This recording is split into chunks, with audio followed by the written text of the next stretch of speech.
Hi, it's Tom from Firez. Today we're going to be demonstrating how to install the Media Wall Suite with the Firez 1800 Fire. I'm just going to run through some of the components that come in the box and what you can expect to find once you start unpacking everything. So we have the base unit, what the Fire sits in. We have the stand that sits inside, that the Fire just raises that level up a bit so that it sits flush with the top. We have the lid that goes on afterwards, or the mantelpiece. We have the cheek pieces that go on the sides just to hide any fixings.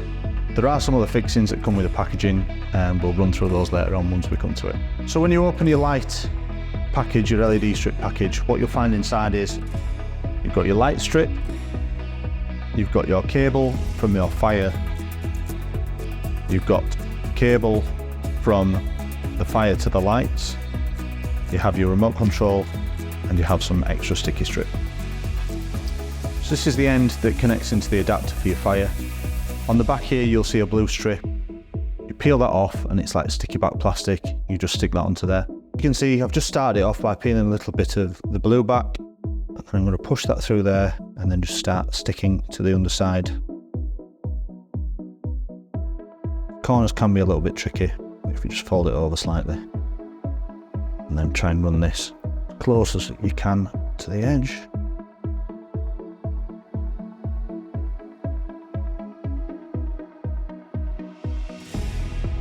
As you can see now, we've got our LED strip all the way around.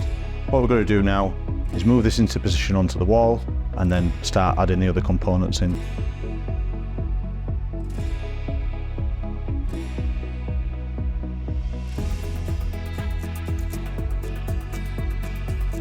So now I'm going to connect the remote sensor and the cable that attaches to the Fire into the lights.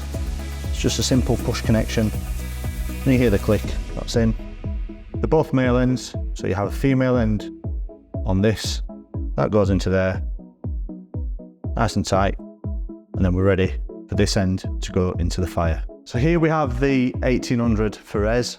What we're going to start doing now is we're going to start dismantling this. I'm going to show you what components come with this, how to disassemble it, and how to turn it into a three-sided Fire rather than just a single-sided front. So under the edge here, you have a little strip that holds the Fire in. There are 3 screws here. So there's one there, and one at the other end. I've just got a simple electric screwdriver. You can use any normal PH2 Phillips head screwdriver and that will be sufficient for getting the screws out.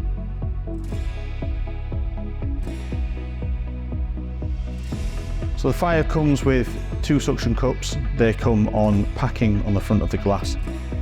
How to activate these is just open them slightly, which pushes the plunger out, attach that to the glass and then close that back up and that just locks onto the glass.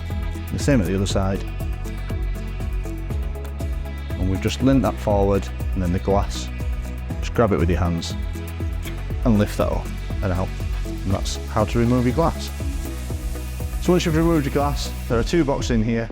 One of them has your logs in and the other one has your accessories in. I'll just remove these now and then we'll open these up and show you what's inside. So in this box, we have all your various logs. We won't be needing that just at the minute. And in this box here, you've got your vermiculite, you've got your crystals, and you've also got your conversion bracket to turn these into a 3-sided Fire. You've also got some securing brackets for the top of the Fire in case it needs securing to the wall if it's not quite level. And you also get a little packet of spare screws in case you lose any.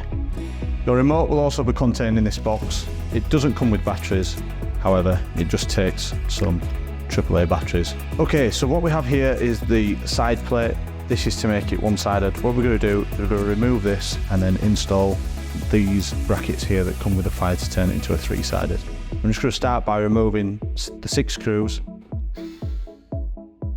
Keep those screws, because those are the screws that you're going to use to refix your 3-sided conversion.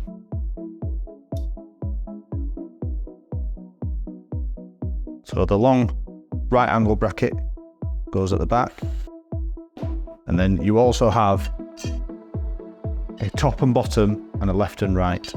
So I'm just going to show you how to distinguish which is which. So what you have is you have a long extension on the base one and a short extension on the top one.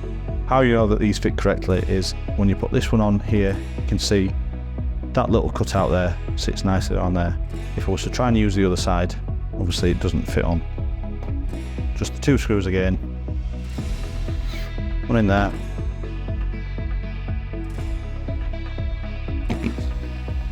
and one in there. The longer one with the extension goes to the base. That again just sits on nicely like that. If you try to put this one on, obviously that doesn't fit.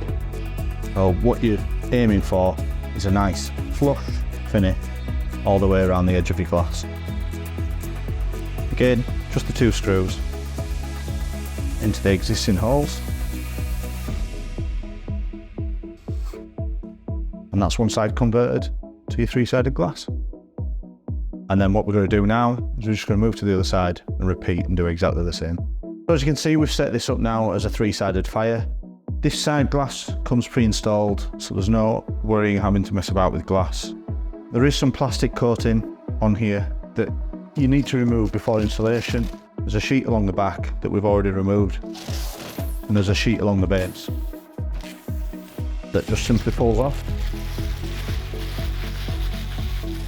So for this particular installation, this is just a stud wall construction. So all I'm going to do is make a small hole in the back here and then feed my wires up to the spur that we've had pre-installed.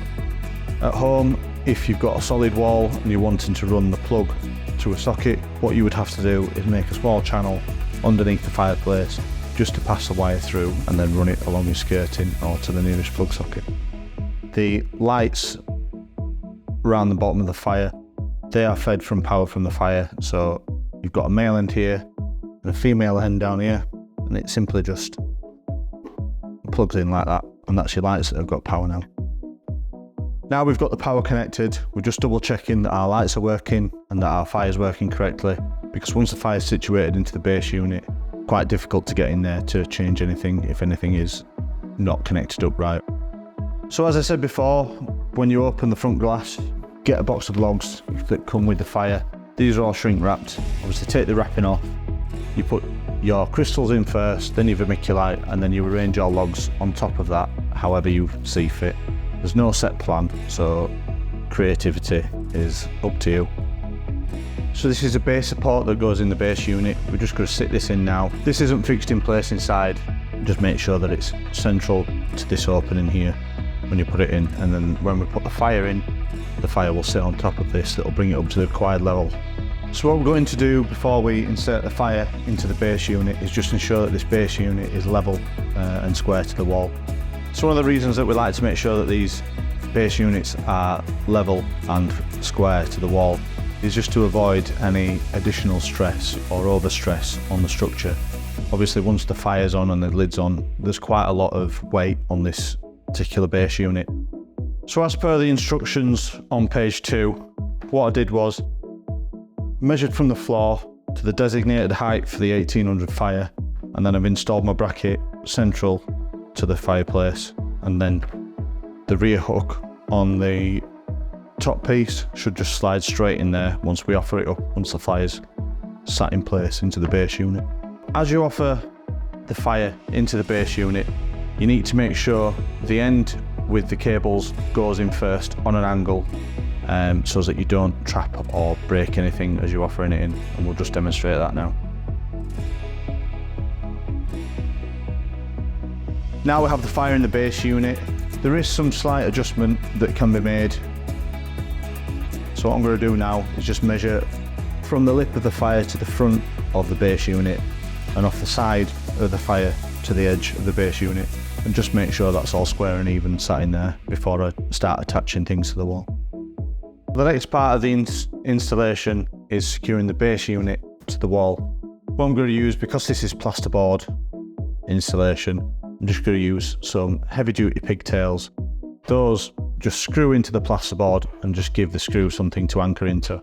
Obviously if it's a brick built or any other construction, you can just use a normal plug and screw to attach through these eye holes here.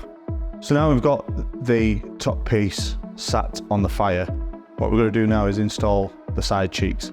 These go short side to the fire and long side to the wall.